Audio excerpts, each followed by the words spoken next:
天斩！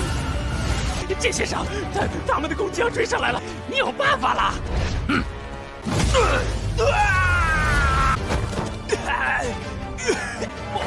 你个贱人！ Halo guys, bagaimana kabar kalian hari ini? Semoga masih tetap semangat dan selalu ceria ya. Di video kali ini, Mimin akan lanjut membahas Donghua berjudul Wu Ying San Qian Dao episode ke-21. Seperti biasa, sebelum masuk ke rekap ceritanya, buat kalian yang menonton video ini dan belum subscribe, tolong di subscribe dulu ya guys. Dan jangan lupa nyalain lonceng biar nggak ketinggalan update terbaru dari channel From Zero. Playlist untuk Donghua ini juga udah tersedia bagi kalian yang baru aja bergabung dan belum nonton episode sebelumnya ya. Ya udah gak usah berlama-lama, langsung saja kita ke rekap ceritanya guys.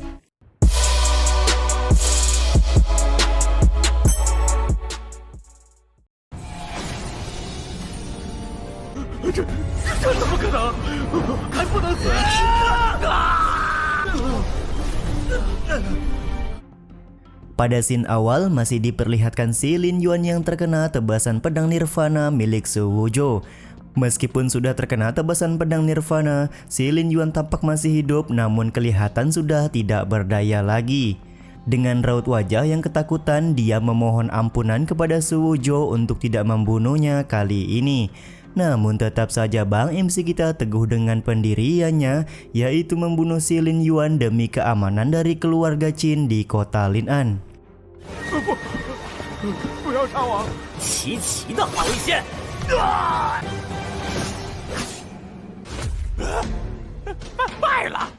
Kematian si Lin Yuan membuat semua orang terkejut, tidak terkecuali Li Wanfeng yang sangat shock dengan kejadian ini. Bagi beberapa warga yang menonton, mereka meyakini untuk sekarang kekuatan Bang MC benar-benar luar biasa dan bisa saja untuk kedepannya Su Wuzhou akan menjadi salah satu orang yang bisa mengendalikan kota Lin'an.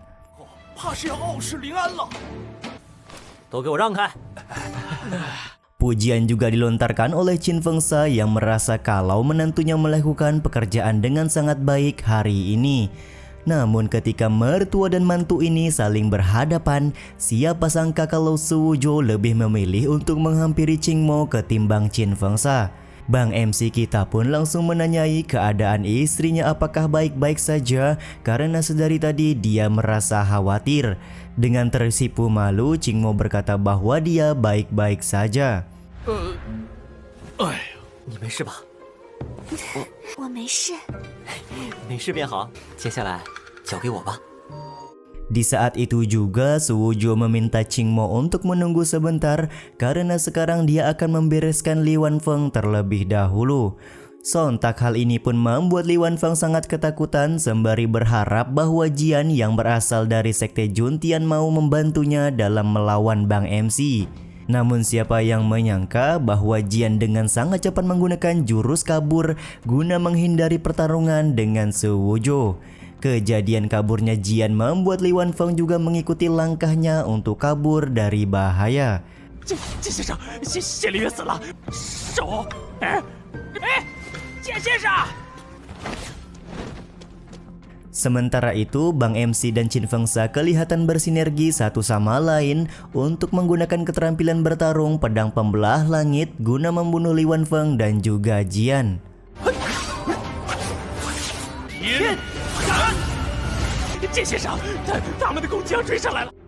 Terlihat Li Wanfeng sangat panik karena serangan pedang pembelah langit akan mengenainya, sembari meminta saran dari Jian apakah yang harus mereka lakukan pada saat ini. Dia juga meminta Jian untuk berpikir cepat karena tebasan pedang tersebut hampir mengenai mereka. Menurut Jian, dia tidak bisa menahan serangan dari Qin Fengsha dan juga Su Wuzhou, namun dia mempunyai sebuah solusi. Sontak hal ini membuat Li Wanfeng merasa senang karena saat ini dia bisa lolos dari bahaya kematian. Namun siapa yang menyangka bahwa solusi yang ditawarkan oleh Jian adalah lari lebih cepat dan menggunakan Li Wanfeng sebagai tameng untuk menahan serangan tebasan pedang pembelah langit. Sementara dia sendiri menggunakan kesempatan ini untuk melarikan diri. 你有办法了！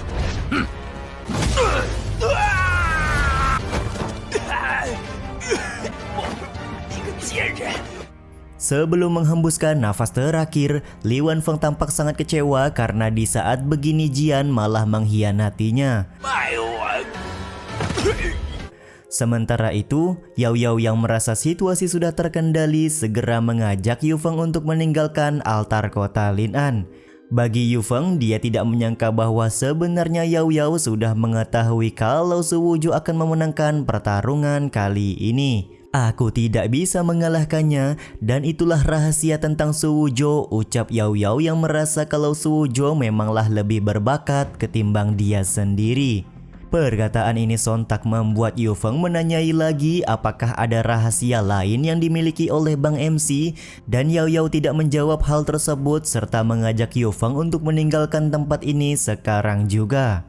Tidak lupa Yu Feng berteriak kepada Yao Yao kalau dia berencana mengajak Yao Yao dan Su Wuzhou untuk merayakan kemenangan malam ini.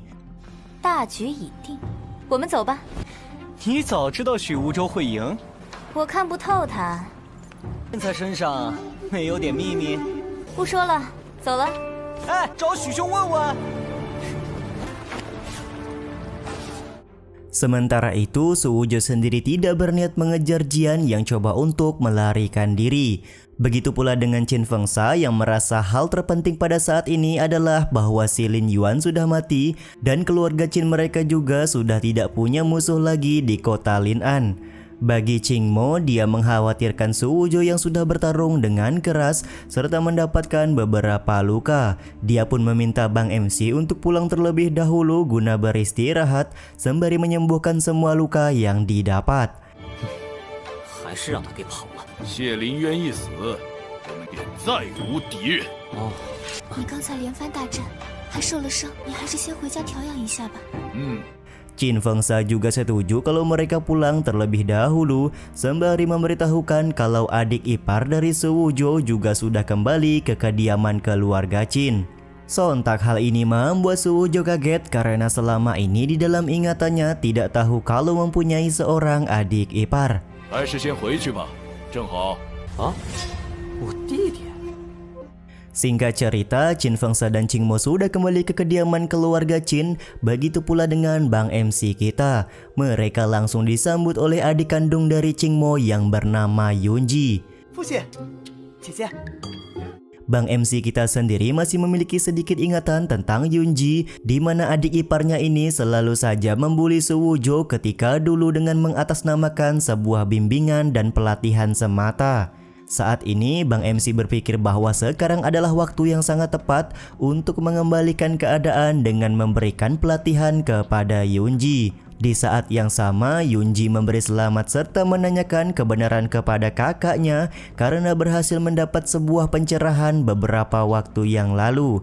Qing Mo sendiri membenarkan bahwa dia sudah mendapat pencerahan meskipun harus melewati beberapa bahaya. 原来是青魔的弟弟秦云杰，经常借指点修炼之名殴打原主。姐，听说你已经悟道了啊？许无舟。 Di saat itu pula Yunji menyadari keberadaan Bang MC serta berkata berani-beraninya Su Wuzhou masih mencoba untuk mendekati kakaknya sekarang. Yunji juga mengumpamakan kalau Su Wuzhou adalah seekor kodok yang mencoba untuk memakan seekor angsa karena terobsesi kepada kakaknya Qing Mo.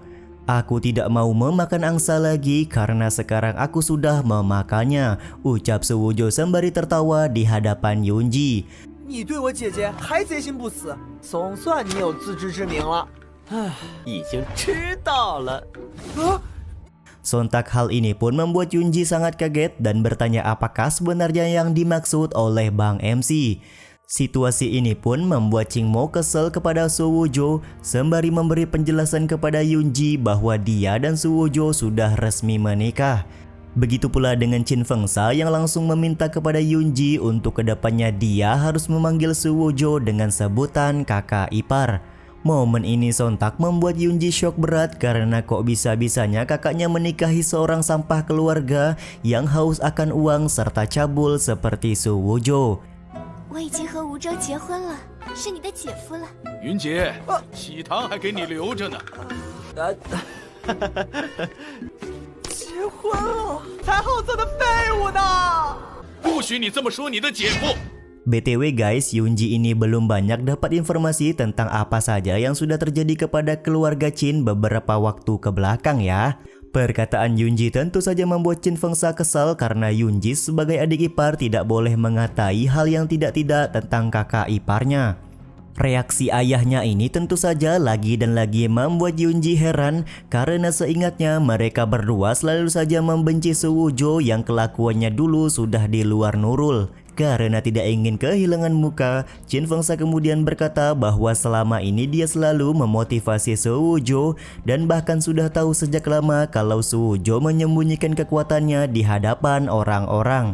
Qin Fengsa juga berkata kalau dia sudah membantu Su Wuzhou dalam membuat pertunjukan di hadapan keluarga Xi. 你以前不是这样的。我早就知道许无洲，我打他是演给谢家看的。激励我？我怎么没感觉出来？ Sontak hal ini membuat Su Wuzhou merasa terheran-heran karena sebelumnya dia tidak pernah mendapatkan motivasi apapun serta menganggap kalau mertuanya ini sangat pintar dalam berakting. Ditambah lagi Qin Fengsa selalu saja memukuli pantatnya dengan kemoceng andalan. 老爷子，你可真能演啊！味儿，我还就真信了。他今天能将谢林渊击败。 Qin Fengsa sendiri memberitahukan fakta kepada Yunji di mana kakak iparnya sudah berhasil mengalahkan patriark keluarga Xi yaitu si Lin Yuan. Sontak hal ini lagi dan lagi membuat Yunji kaget karena bagaimana bisa sampah keluarga seperti Su Wuzhou bisa mengalahkan si Lin Yuan yang notabene adalah seorang master ranah inet seperti ayahnya. 他打败了谢灵渊，西林的先天高手啊！ Perkataan Yunji membuat Qin Fengsa kembali marah sembari memukulkan kemocengnya kepada putra bungsunya itu. Namun ya Bang MC kita meminta ayah mertuanya untuk tidak memukuli Yunji dengan kemoceng lagi. Su Wuzhou berkata selama ini dia sudah menyembunyikan kekuatan begitu dalam sehingga cukup wajar jika Yunji tidak mengetahui hal tersebut. Dan untuk sekarang Su Wuzhou berencana memberikan latihan kepada Yunji agar dia bisa melihat bagaimanakah seorang Su Wuzhou sekarang. 云杰对我有误会也正常，就让我好好指点指点他，真的认识。 Qin Fengsa pun mempercayakan Yunji kepada Su Wuzhou sembari meminta menantunya itu untuk mengecek sudah sampai di manakah kemajuan kultivasi dari Yunji. Tidak lupa dia juga memberikan kemoceng andalan agar dipergunakan oleh Su Wuzhou untuk memukuli Yunji jika dia berbuat kesalahan. 那云杰就交给你了。哦，对了，有没有进步？好嘞。 Adik iparku tersayang, kau sungguh berlaku baik kepadaku sejak dulu. Setiap kali aku memberikan nasihat, hidung dan wajahku selalu bengkak karena kau pukuli, ucap Bang MC sembari mendatangi Yunji untuk membuat pelajaran. Karena situasi tidak menguntungkan baginya, Yunji berkata bahwa ia dulu hanya berpura-pura saja karena sebenarnya dia juga mengetahui kalau Su Wuzhou menyembunyikan kekuatan. Dia juga meminta maaf jika pada saat itu sudah mengeluarkan kata-kata yang kurang pantas dan meminta abang iparnya untuk tidak memasukkan ke dalam hati. 每次指点下来，都搞得我要死了要死了！当年也是因为看好你，我先去休息了啊。 Yunji pun mencoba untuk kabur karena dia merasa kalau Su Wuzhou cukup berbeda sekarang. Namun sayangnya Bang MC tidak akan membiarkan Yunji pergi begitu saja karena hari ini dia akan memberikan pelatihan kepada Yunji. Bang MC juga segera membawa Yunji ke dalam altar latihan guna memberinya sebuah pelajaran. Tidak lupa Bang MC juga meminta Yunji untuk memanggil namanya dengan benar yaitu dengan sebutan Abang Ipar. 向来知恩图报，你还是等一会儿再休息吧。酋长，你要干什么？你叫我什么？我还是喜欢你桀骜不驯的样子。姐夫，别打了我，行了。 Ya guys, scene ini juga sekaligus menutup episode kali ini ya. Sampai di sini dulu video kali ini. Mohon maaf jika masih banyak kekurangan dan kesalahan dalam penyampaian kata-kata ya guys. Terima kasih buat kalian yang udah nonton dan jangan lupa subscribe serta nyalain loncengnya ya guys. Mimin selaku penulis narasi, tukang voice over dan tukang edit video pamit undur diri. Salam hangat, see you in the next video. Bye bye. See you tomorrow guys. See you.